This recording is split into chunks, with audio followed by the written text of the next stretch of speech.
Read very well. Well done, well done.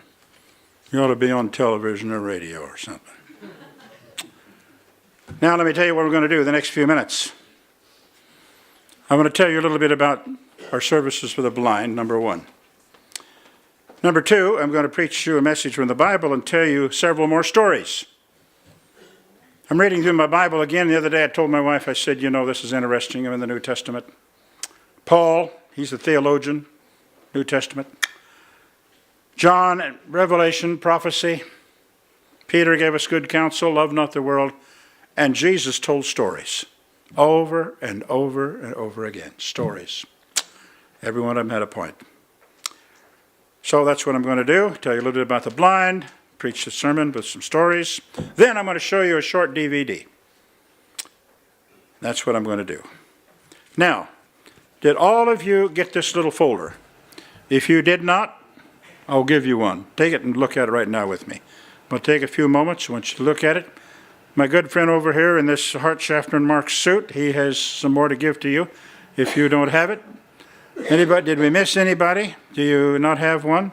He has some more there. Put up your hand if you didn't get one of these.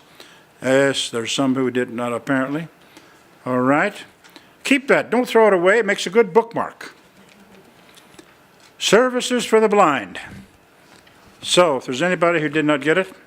Now, inside, here's a little thing here, and it has a picture of a blind person there reading Braille. We'd like to have you come and work for us. Men or women. We'd like to have you be a representative, calling on business people, homes, visiting the blind, and some of our ladies do the very best. We just have a lady in Texas who joined us a little while ago. She's calling on businessmen and doctors. We used to have 48 blind camps. This past summer we had 10. The recession has really hit us. And she said, we can't have one in Texas. She visited a doctor and he gave her $1,000. She said, you know, we don't have our camp here in Texas this year because we don't have enough money. Well, he said, how much do you need? 10,000? He grabbed his check and wrote it right there. So, if you're interested, contact us. Phone numbers are in there. Men or women can do that. Contacting people, visiting the blind. We have blind all over the country. And we are putting a new emphasis on trying to reach the blind all around the world. All around the world. I've talked to you a little bit about that. So, don't throw that away. And then here is a little thing, the Braille. Some of them are smaller, some of them are larger, but the same thing. That's a good bookmark too. Do you know the people who read Braille can read it almost as quickly as you can your eyes? They go finger on it. Sometimes they can read 2 lines at the same time. It's amazing. I'm so impressed what they can do. So don't throw that away. Then, now here's the white envelope. All of you take that one. That this morning is what I want you to really be willing to look at. White envelope says services for the blind. I want to donate to help the blind see Jesus. So at the end of the church today, by that door over there, or when you go in here, maybe you have to have one over here standing if you go in to eat dinner. We want you to put some money in there for the blind. I've been praying for you, and I've been praying that there'll be maybe 1 or 2 who put $1,000 in for the blind today. Makes you smile. It's true. It happens all the time. It happens all the time. I went to a little church the other day. There's 5 people. I go to churches, big and small, and there were 5 people. I thought, well, what can 5 people do? They gave almost $500, but one man said, I didn't put anything in because I didn't come prepared, but I'll mail you a check. I said, thank you, and thank you for the $2,000 you're going to mail me. You got to be positive. You know that? You got to tell people what you want. And I said, thank you for the $2,000 you're going to send. He said, am I limited to $2,000? He got right in the game. He mailed $3,000. He did. He mailed $3,000. I went to another little church, and they said, do you have one more sermon? We kind of liked you. Well, that was very sweet of them to say. But, yeah, I happen to have one more sermon. I've been preaching 58 years, so should have one more, shouldn't I? Will you come back? Well, that day, first day, he gave me $1,000. I went back a little while later. He gave $2,000. I was there just recently, and he gave $5,000. So, now ladies carry purses. Did you know that? I am intrigued by ladies' purses. Ladies' purses are like a bazaar. Everything you can imagine is in a purse. I can't imagine. I pick up my wife's purse. Honey, what do you got in there? Well, she's got stamps. She has a Band-Aid. She has fingernail clip. She has a checkbook. Ladies carry checks. Men seldom carry checks. So men carry credit cards. You see that right in the middle? We're prepared to take MasterCard, Visa, and whatever else you have. Now, did you notice there? You can once make a donation by your credit card, or you can monthly till I notify you. We have people that are donating every month. Every month. One man, he's been now for several years, $75 a month. Another one gives $100 a month for the blind. And if you tell us to stop, we'll stop. And we'll give you a receipt for everything you donate. So I've been praying for you this week. I prayed for you as I drove down here. Praying for you that you'll be impressed. Make a real donation, sacrificial donation to help the blind. It's only if you have been close to blind you have any idea what they go through. And we are sharing the Lord Jesus with them. Now we have people for you to visit too. We have baptized some people from visiting. I already mentioned to you, 2 by 2. Be sure to write your name and address on here. I'm not very happy with envelope because it doesn't mention just for sure where to write your name. Be sure to write your name and address. And we'd like to mail you our newsletter. You keep up to spirit on this. And so today, I'd like for you to make a real donation. I went over to a little church on the East Coast. A bunch of carpenters live over there. They said they're really having a hard time. Construction's been down, coming back a little bit, but it's really been rough. I said, I've been praying for you and hoping that someone will put in $1,000. Well, they said, we're having a rough time. But one envelope had 10 fresh $1,000 bills. Yeah, $1,000. Someone came to church with $1,000 in his pocket. And he gave it to the blind. So, I'm praying for you to make a real contribution today. I'm hoping there'll be several $1,000s in here. You say, well, my land, Maury, are you really expecting that? Yes. I was in charge of ingathering for North America Division for several years. When we got rid of those cans, we got $4 million more a year. You walk up to a man with a can, what does he think of? Put in a dime. No, you walk up with some money in your hand, and you say, many have given $5 and $10, whatever you can do. They get the idea. You got to tell people what you want. And so what I've been telling people, I hope you put in 1,000. Many have done it. Many have done it. And they've been doing it later on again too. So at the end of the service today, whether you're over there or here, would you have a deacon there and there, or deaconess, either one? And there'll be a place for you. Now your tithe, there's a box for your church for your tithe. You do that. But this is very special. And you put your name and your address there, we'll give you a receipt. I went to a church the other day and I told them, I said, you know what? I've been praying for you and I'm praying that you'll get $4,000. You'll give $4,000. Well, they gave almost $5 when you had told people what we wanted. So today, I'm praying that you'll make a real donation to the blind. You can't imagine what it's like to be blind unless you have been close to them. Okay, open your Bibles, 2 Chronicles 25:9. 2 Chronicles 25:9. I'm going to give you a minute to find it because you haven't been back to Chronicles for a day or two. And we all go to the New Testament because we love to hear what Jesus had to say. But 2 Chronicles 25:9. Can you find it over there, my brother? I bet you can. I bet you can. 2 Chronicles 25:9. Hope you all find it because I have a memory verse for you today. I'm going to tell you several stories, and I want you to memorize a little special promise in the Bible. I had stumbled onto it some time ago, and it's been a blessing to me, and now I've heard from many people who say that was a blessing to me. 2 Chronicles 25:9. Follow along in your Bible. And Amaziah said to the man of God, but what shall we do for the 100 talents which I have given to the army of Israel? And the man of God answered, the Lord is able to give thee much more than this. What do you need this morning? Do you need a wife? Do you need a husband? Do you need a job? Are you facing surgery? Do you have some problem? Do one of your relatives have some problem? Every one of us drove to church this morning with some unspoken requests. We haven't even told people about it, every one of us. concerns, family, loved ones. Maybe you're facing surgery, maybe whatever. And here's one more promise. The Bible is full of promises, and this is one more that I want you to take with you because you haven't thought about it. I'll bet a nickel. The Lord is able to give thee much more than this. Would you all say it out loud? The Lord is able to give thee much more than this. Abram Meru was a sailor most of his life. When he was an old man, he settled down in Healdsburg, California. He bought a little piece of land. He bought some sheep. And he sat out there in the hill watching his sheep. And one day a colporteur came by. I really believe in colporteurs.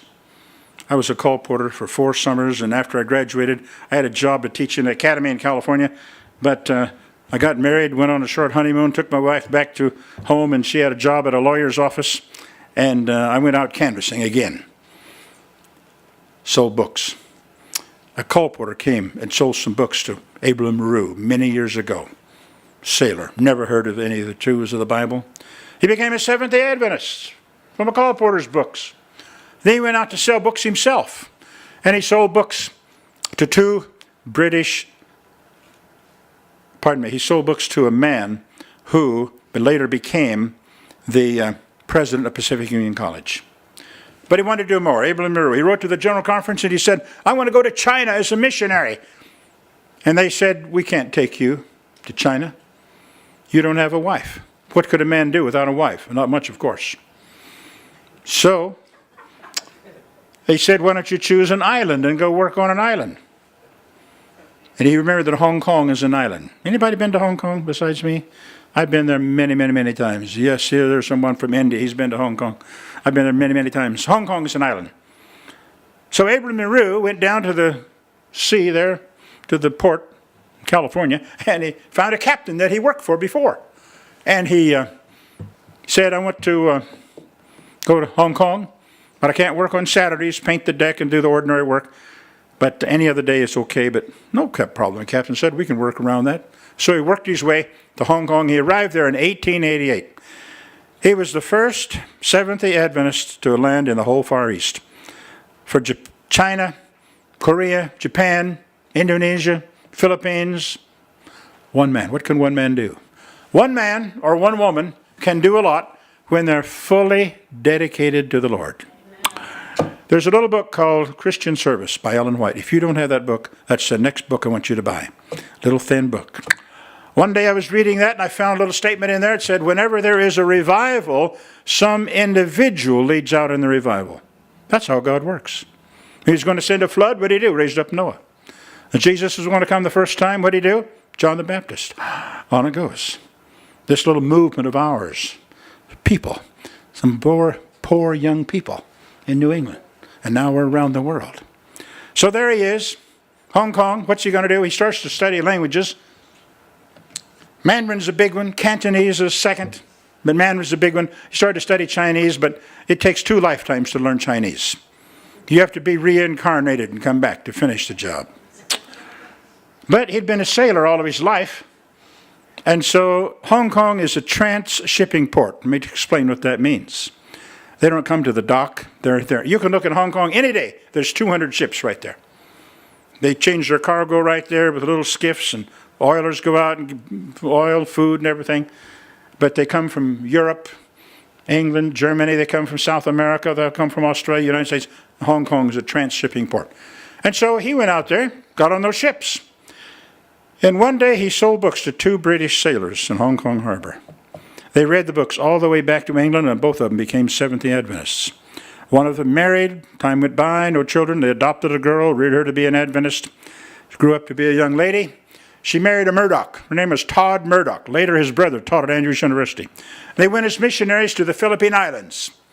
And through their ministry, thousands of Filipinos became Seventh-day Adventists. Well, then we wanted to build a school, the south part of the Philippines, on the island of Mindanao. And Murdoch and his wife were chosen to go down to the south part of the Philippines. Now, don't look at him. Don't look at him walking out the door. This is very curious to me. You know, that's what little children do. Do you know that? If someone walks in and a child is standing in a little crib or something, do you know what that child would do? He'll follow him all the way. And that's what happens. That's very interesting to me. And half of you watched him walk out the door. He's going to make it okay. Anyway, pardon me for going on a detour there. But anyway, that's what happens. So they were going to have a school down in the south part of the Philippines and build a college. Murdochs went down there. They found a waterfall because they wanted to have electricity, and they made a hydroelectric plant down there for the college. College sits high up on a hill. There's no electricity for miles around. Can't hardly believe it. We live in America. Philippines, island of Mindanao. I've been there many times. Well, we now have a school. And you get on a bus, a city called Cagayan de Oro. And on top of the bus, there's goats and chickens and fish. The smell is wonderful. And there are 2 seats and 2 seats. I'm always lucky I get that little center seat, that little jump seat in the middle. And you just wish someone had some right guard somewhere. But anyway, that's part of life.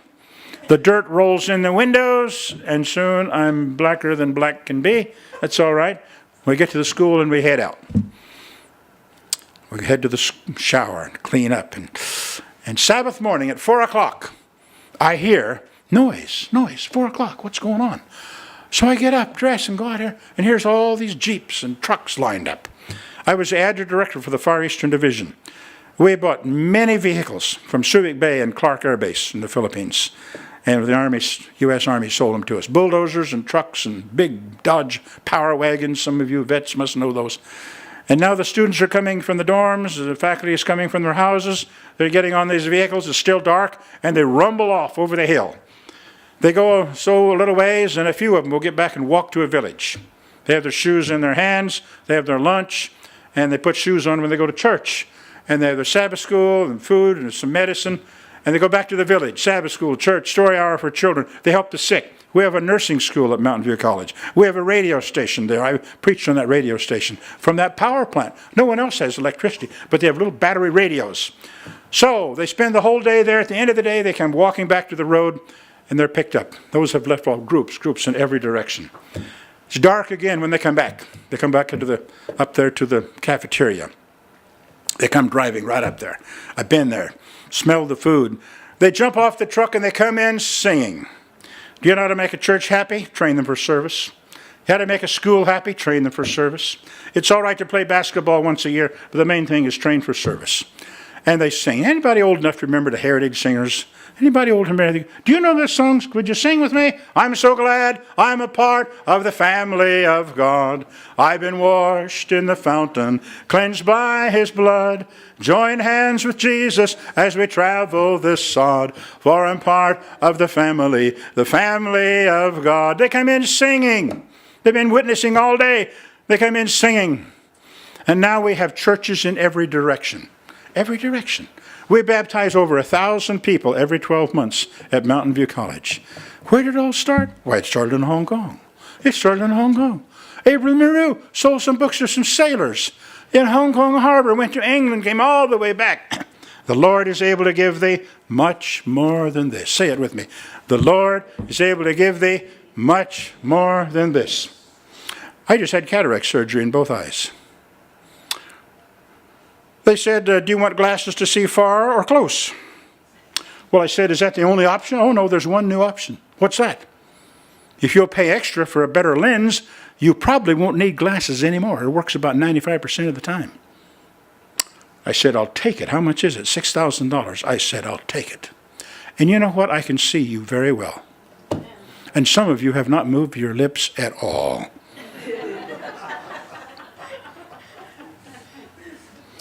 If you don't move your lips, I'm going to ask you to stand by yourself. You says, Maury, you wouldn't do that, would you? You don't know me very well yet, do you? You know what people do at church? They go on trips.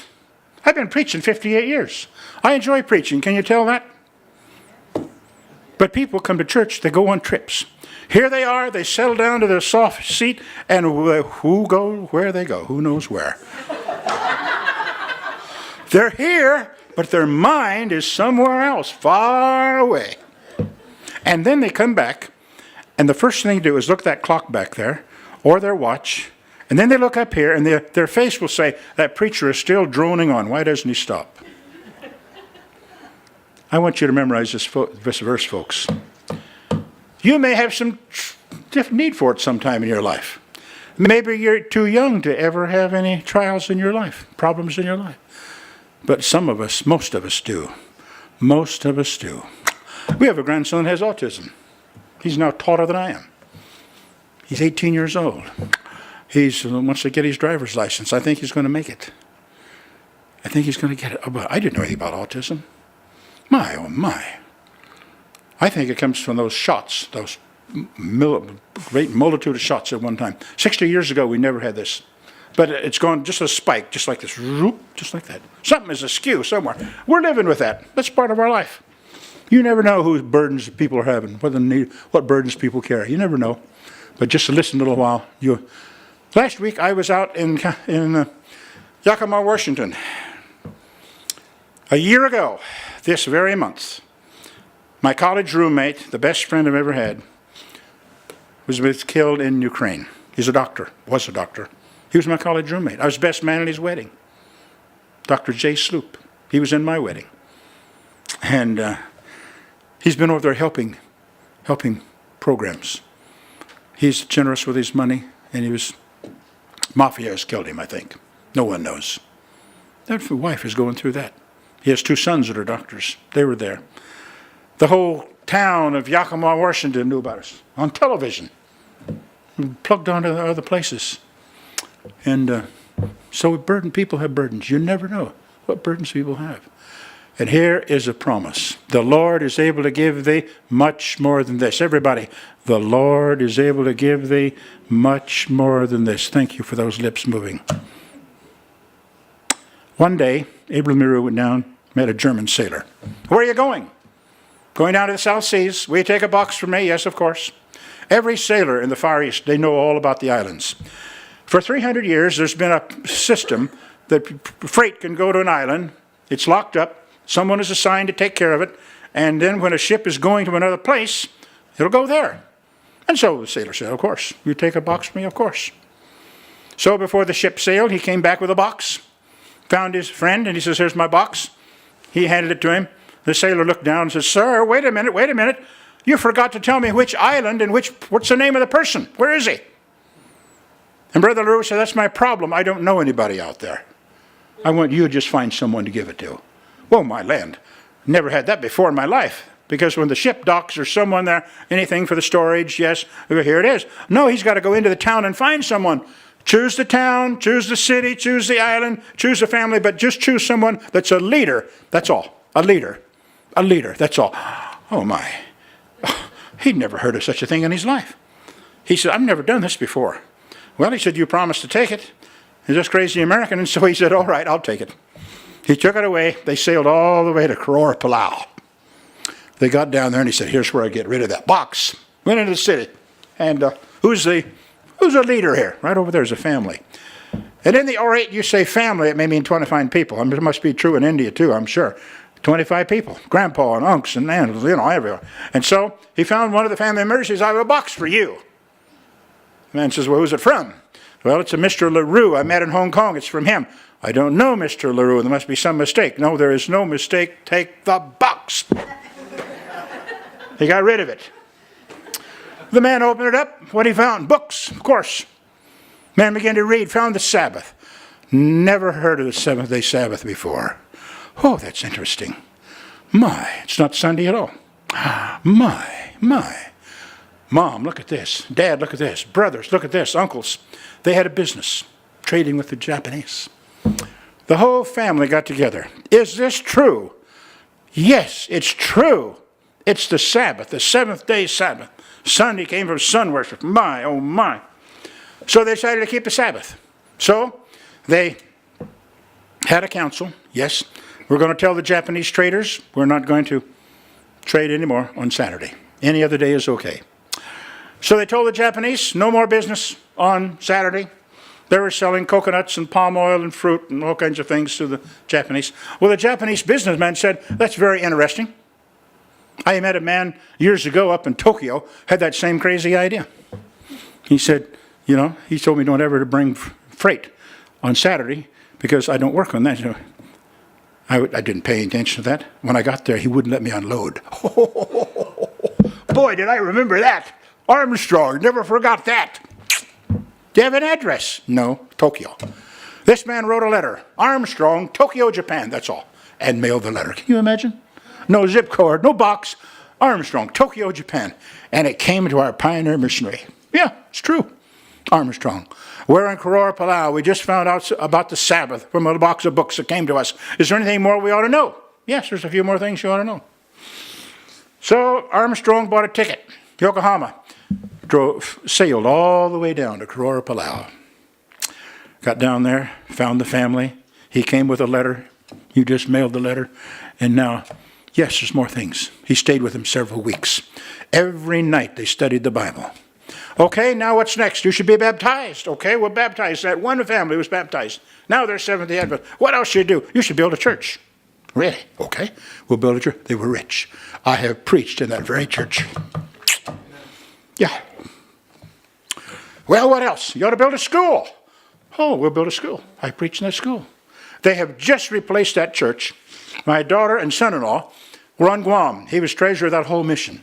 They just replaced that church. He was there for that dedication of the new church. How did that start? Why, it started in Hong Kong. Box of books to a sailor. Give it to a family. So this verse has been fulfilled. The Lord is able to give thee much more than this. What do you need today? Do you need a wife? Do you need a husband? Do you need a job? What do you need? What do you need? Go to your room sometime. If you have some crisis in your life, kneel down and open the Bible to this verse. 2 Chronicles 25:9. Lord, I need your help. You're able to give us much more than we've ever dreamed possible. The Lord is able to give thee much more than this. Everybody say it. The Lord is able to give thee much more than this. Thank you, brother. You got a good voice. I can tell even from here. One more story. Can you bear one more? It's my own story, my wife and I. We were holding evangelistic meetings in Sacramento, California. We had a big auditorium tent. We were having a wonderful time. We had a new car, and I had a new Mercedes-Benz, a little diesel. I bought it for $2,700, way back there. Never had a car like that in my life. Diesel will run forever. Before the car will fall apart, but the engine, anyway. So, we're having a good time. We're baptizing people. We could fill that tent twice a night. There's a paper in Sacramento called the Sacramento Bee. There was a guy down there, and he was desperate for things to write, so he wrote about us. He wrote all kinds of stuff about us. Best advertising I ever had in my life. You know, he wrote a little note and says, go out and see if that thing will fall down. Well, that's a good idea. Come out and see if it'll fall down. Of course, we had big steel braces up above it, but it was an auditorium. And then I advertised $1,000 for a text. Find one text in the Bible where you ought to worship on Sunday, and I'll give you $1,000. And he wrote that. He wrote it in the newspaper. I had the ad, but he wrote it. And again, hey, you people here in Sacramento, there must be some reason why you're keeping Sunday, and he'll give you $1,000. Why don't you go and collect it? Do you know where that came from? Do you know where that first came from? It came from a Catholic priest in St. Louis, Missouri. His name was Father Enright. You must know that little bit of history. Father Enright, he was a Catholic priest. He got so tired of talking with people about the Sabbath and Sunday that he offered in the newspaper, in the St. Louis newspaper, a big ad said $1,000 if you can find one text in the Bible that you ought to worship on Sunday. That's where it came from, a Catholic priest. You didn't know that. I can tell by your faces. That's true. Well, Seventh-day Adventists, we picked up on that. We put an ad in that. Give us $1,000. Come from a Catholic priest. There's nothing in here, the Bible here about Sunday worship. Anyway. He put that all in the paper. Well, anyway, we were having a good time, but one day I got a letter. Came from the General Conference. That's the highest authority on earth. You know that, don't you? It's true. It really is. So we were invited to go to Japan. Well, we were young and foolish. Let's go to Japan. So we sold what little things we had and gave the rest away and went to Japan. Went to Osaka, Japan, #2 city in Japan. I put out 1 million handbills. Can you imagine? And I didn't have enough people to fill 2 rows. Oh, my. I preach into empty chairs. No fun to talk to empty chairs. You can't baptize empty chairs. All I could think about was going back to California. My. Blow up that auditorium. And I had promised to stay 7 years. I felt like I was in purgatory. Lord, what am I going to do? And people came and said, would you teach us English? No, I wouldn't teach anybody English. English was my worst subject. Anybody hate diagramming as bad as I did? Oh my, what's a hanging participle anyway? Does anybody know? Does it matter? You know, but I took every math class my high school would offer. My class is my favorite, math is my favorite subject. I know math quite well. Don't get behind, but the theorems, they're there. Oh my, it's fun to go to class when you have the answer. And you know what people do when they don't have the answer? They look down, hide their face. You know, you've been there, done that, haven't you? All of us have. But anyway, people came and said, would you teach us English? My, oh my, no, and I drove them away like pesky flies. No, I'll teach you the Bible. But finally I realized, I got to start an English school. My wife and I got books from the United States. I got 40 different books from publishers here in the United States. They all thought I was going to buy books and sell them to all the Japanese. I was looking for a pronunciation guide. You see, the Japanese, the Koreans, and the Chinese, they have some real pronunciation problems. They say, I like to eat lice. I eat lice every day. No, not lice, rice. There's a difference between lice and rice. You know, that little bug you get in your hair, you know? No. And so forth. Oh, it goes on and on and on. My wife made a pronunciation book. You too can speak English. I made up that in Japanese. Anatomo, engo anashimasu. Now you don't know, but that's beautiful Japanese. I made it up. Anatomo, engo anashimasu. You too can speak English. And you know what? We were flooded with people. I mean, we were overrun with people. Here they came, and they pay money. So I began to recruit people. I recruited student missionaries. I've taken over 3,500 people overseas. I used to meet them in Tokyo 100 at a time. On one plane, I had 100 teachers. And it grew to a tremendous business. But that wasn't what I was really happy about. There are 4 steps to every human relationship. You ought to write this down. It'll help you. Contact, friendship, confidence, and opportunity. Those 4 steps. You never have opportunity till you've gone through those steps. And there, in Japan, I remembered I was a colporteur in Iowa. Now, I don't know about Pennsylvania farmers, but the Iowa farmers, they are like little kings on their place. If you come with a case going up to the yard, he is grinding corn for his pigs, he'll ask one question and make one statement. What are you selling? And I don't need it. And the sooner you leave, the better. So the man is grinding corn for his pigs. I don't take anything with me. I just get out of the car and go over and talk to him. And every morning I listen to the farm report. All across the Midwest, you hear the farm report over and over again. The price of corn, soybeans, alfalfa, and I memorize it. And the price of pigs. I know all about pigs. I don't hate them, but I know all about them. They're shipped at 200 pounds. I can look at a pig and tell you within days when he's going to the market. So the man is grinding corn there. Thank you very much. You kept your eyes on me. So that man is grinding corn on for his pigs. I take nothing. I go up and talk to him about his pigs, his tractor, John Deere farm all case or whatever it is. How many kids do you have? I see the yard full of little toys. Oh, how long have you lived here? And the barn tells up there the year Grandpa made the barn. I spend an hour talking to him about pigs and corn and tractors and his family. How many think I'm wasting my time? How many think I'm not wasting my time? Put up here and, come on, you got to go one way or the other. Have you gone on a trip again? Tell me, how many think I'm wasting my time? How many think I'm not wasting mine? Put up your, look at there, folks, we got some more converts. Finally, he says, what are you doing? Well, I'm going to college. But this summer I'm showing people some books. I don't need any books. That's all right. Who's on the next farm? Oh, that's Beets. He's from Germany. Who's the next? Oh, it's Nielsen. He's from Denmark. He thinks I'm going to go over there, but I'm not going yet. Well, I said, well, let me show you what I got. Does he want to see it? Not really. Can he drive me away? Not really. Because I've talked to him so long. So he walks over to my car with me, thinking I'm going to get in. I grab my case, and on the hood of my car, I put out this canvas spread. And I have Bible story, not Maxwell's, just Bible pageant. It wasn't even Bible pageant, but Bible story wasn't done. Maxwell hadn't finished that. And I have a medical book, story hours for children. Anyway, he gets halfway interested. Medical counselor, that's a good book too, folks. He says, go show it to my wife. Well, go introduce me. Well, I got to go to work. Well, just come up here and introduce me. So he walks up to the house. He kicks open the screen door. Come in, sister. Welcome. We're so glad to have you here. You arrived just in time. So he opens the door and he calls to his wife. Honey, this young man has something I want you to see. Now, is that a good introduction? Yes, that's a good introduction. And the wife, she is a kind of askew. What in the world, why is he saying that? But I've won his confidence, see, in our, and so forth. And so she listens because her husband says, he has something I want you to see. I sold books. Contact, friendship, confidence, and opportunity. Do you know what? You boys, do you remember when you first noticed the girls? Girls notice boys first because they always mature more quickly. Young girls will always pay attention to boys first. And finally, the reluctant boy comes along. But finally, he wakes up. And boys happens. It happens along about the teen years. They learn how to wash under their armpits for the first time. They're changed.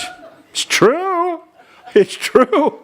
I tell you, they're different boys, and they learn how to buy candy and perfume and roses and, contact, friendship, confidence, and opportunity. Well, this worked for selling books. It worked in the language schools, and we began to baptize people. And we've baptized thousands of people from this program. One day I got a letter from the General Conference. A letter, it's the ladies were retiring from the General Conference. One was 65 and one was 68. They wanted to come and join our program. I'd never had anybody that old before. I thought, can they still walk? I hadn't had anybody that age before. And I told my wife, write him a sweet letter. So glad to hear from you. Hope you can find something satisfying in your retirement, blah, so forth. But I kept reading the letter and I read, can I bring a red dress with me to the Far East? I thought, lady, do you still have a red dress? You must have some life if you have some red dress. So I changed everything and I said, yes, come. We'd be delighted to have you come, 65 and 68. Come on out here and bring your red dress.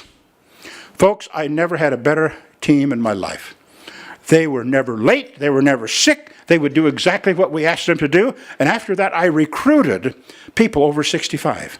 I had almost 100 people all through the Far East over 65. Give me some old people with white hair. I'll tell you, they know how to work. They know how to get on time. They don't get sick. They'll do exactly what you ask them to do. Say amen. You know that, don't you? Well, I tell you, give me some people, and they don't argue with you. Oh, man. So anyway, you see in the Far East, when I was out there, we had almost all the volunteers for the whole world field. We had more than 90% of all the volunteers in the Far East, and they helped us baptize thousands of people.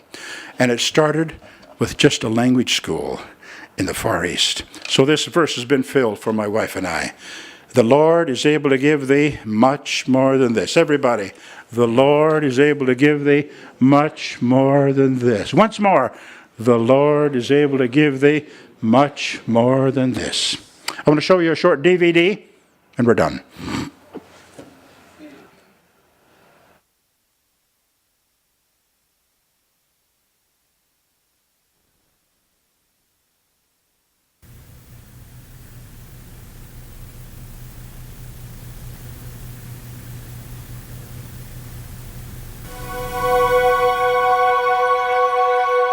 I was just thinking, okay, I'm going to jump no matter what. I'm not backing down. I've already said it, and I'm going to do it.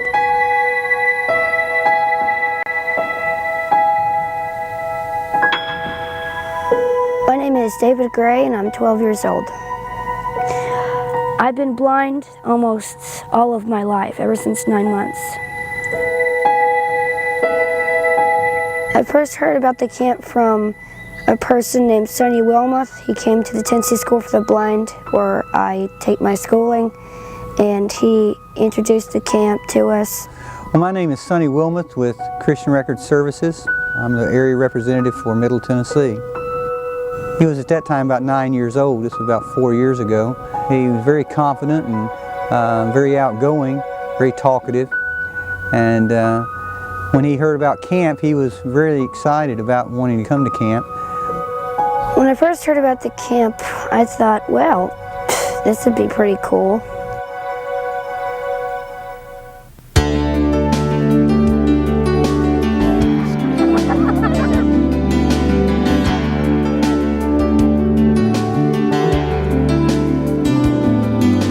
There were two goals that I wanted to achieve, and that was to water ski and to jump off the high dive at the pool. My name is Jenny Panos, and I am on the ski staff here at Indian Creek Camp. He was really nervous before he got in the boat because he thought, I can't do it, you know, and I can't see the water, and my arms aren't strong enough, and he was really afraid to get in the water. My name is Julie Riggs. I am ski staff here at Indian Creek Camp. We got him in the boat, and he was really scared of the water, just the whole environment of being in the boat. It's, you know, kind of adrenaline rush because you're just kind of stepping out there on a limb, you know. You're in water somewhere, you know, you don't really know. You're just listening to someone and putting all your faith and trust in them.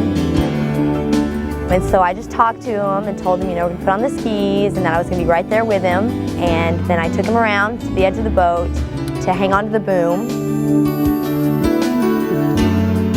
He was really worried about the whole thing and not too sure about what was going on, but he trusted me to know that if he did what I said, that he would be able to get up. I had the faith, and I put the boom on a death grip, and when they began accelerating, they told me to stand up, and the skis began planing over the water. And next thing you knew, he found himself skiing right there, and so he started yelling and screaming. He was really excited. It was like no problem at all. We were so proud of him. He did a really great job. He looked like a natural out there. The feeling of, hey, I'm doing it, was really great. I just felt so happy.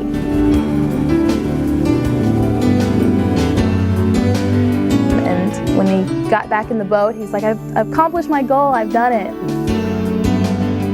And it is so exciting for all of them. I can't even describe the look on their faces. All of a sudden, their realm of what they can do, it's bigger now after you've helped them get up, and it's so exciting, and it's very rewarding.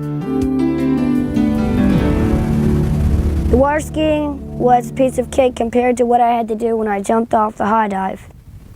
My friend Zach, he kept jumping off the high dive and making all these big waves and splashes and moves and jumps off the high dive.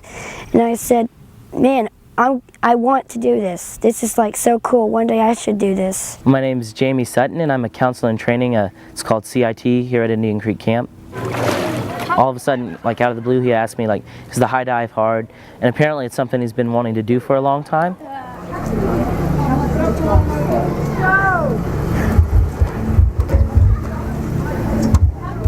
I walked out to the edge, and of course I can't see, so I can't see how high we're actually off the ground. And I asked, all right, how many feet up?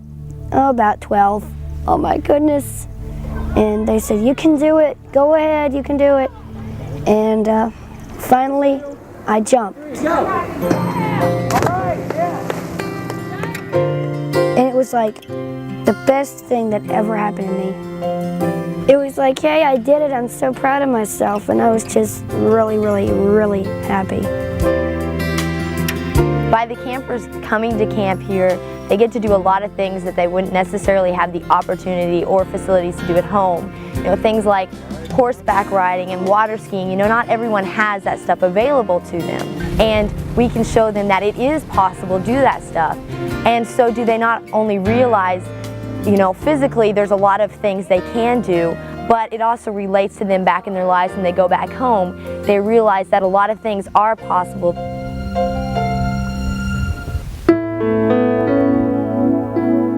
Blind camp is definitely the hardest but the most rewarding camp. I've said that all the years that I've ever worked here.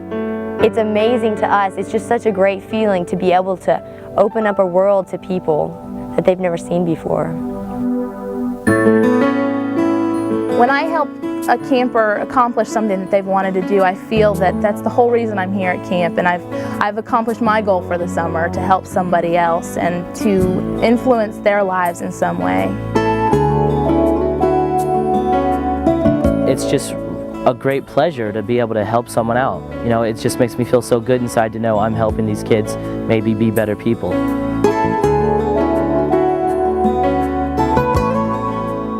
Christian Record Services sponsors 27 camps for the blind across the United States and Canada. you can be sure that there is a national camps for blind children near just about every major population center.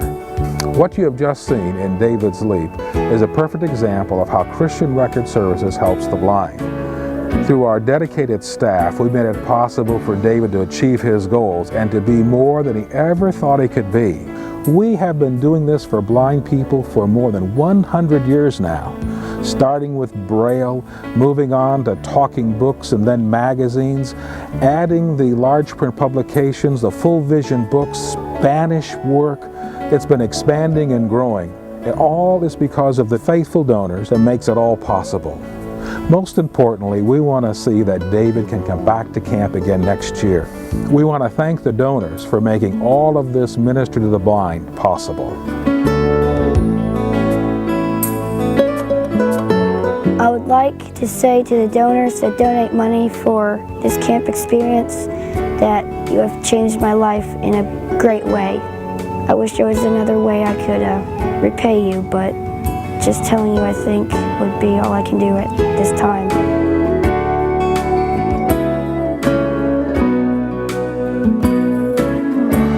When I go home from camp, I'm probably going to tell my family and friends about what happened here.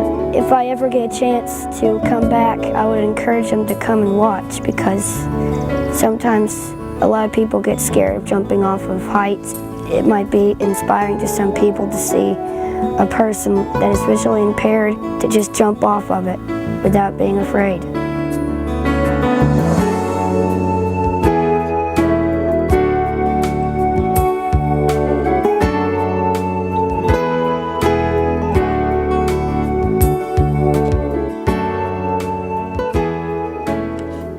Take this white envelope, please.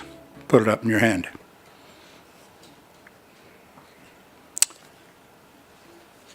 Please put something in it.